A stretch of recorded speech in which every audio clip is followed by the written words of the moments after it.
tìm bị còng lăng lớn này cái lạnh mạng chơi ok chà chà ok xảy ra có mà sợ tiết lạnh mà chơi áo á tiên tam cả là tục đầy nhưng mà thơm hố quá nè chà hai bạc mắt nè xe tam đang ấy sát á ok ok chế vô kia vào ai không đây cái nó gọi một đảo lứa đó kia này nói á trong trang vào ai chà đi sức đó là sao co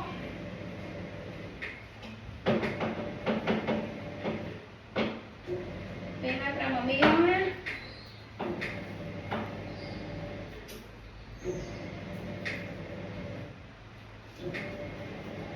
mami ơi cô sang gì vậy xe tới con xe bơi sáng tới xe mất cái bơi mà chỉ làm đó thôi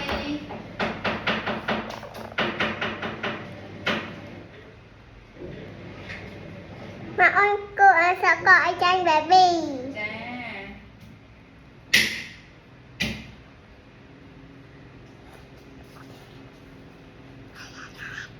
chà